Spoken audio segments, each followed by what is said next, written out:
अब हीरा रूही के कमरे में चली जाती है और उसकी इयररिंग्स बिस्तर पर पड़ी रहती है। उसको उठाकर उसे रूही के बारे में याद आने लगती है और रूही के बारे में सोचती है। अब हीरा अपने आप को थोड़ा सा कोसती है कि मैंने रूही के साथ अच्छा व्यवहार नहीं किया है, रूही के साथ मैंने भी गलत किया है। अब हीरा कहती है कि रूही तुम्हारे भी मम्मी पापा नहीं है, मेरे भी मम्मी पापा नहीं है, बदकिस्मती के मामले में हम दोनों हो न हो बहन ही लगते हैं।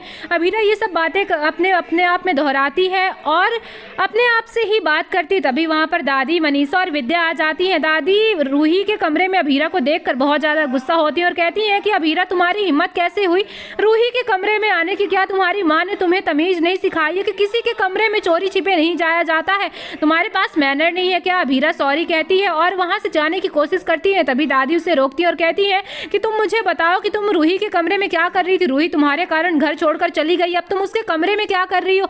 अभीरा कहती कि मैंने नाश्ते में ढोकले बनाए हैं, आपको पसंद आए तो उसे खा लीजिएगा। अभीरा वहाँ से चली जाती है। तभी मनीषा कहती है कि अभीरा क्या किसी के ज़िंदगी में दखल अंदाजी करेगी और अभीरा के पास इतना टाइम ही नहीं है, कॉलेज जाती है और फिर नाश्ता भी सभी के लिए बनाती है। तभी दादी सा कहती हैं कि ये लड़की बहुत ज़्यादा ढीठ है, अगर इसे हम किसी कमरे में पाँव रखने की जगह देंगे तो ये पाँव जमा लेगी। तभी मनीषा कहती है कि वो तो फ्रिज में ढंग से बर्फ़ भी ना जमा पाए, पैर क्या जमाएगी, वो बहुत ज़्यादा व्यस्त रहती, किसी की ज़िंदगी में दखल अंदाजी नहीं करेगी।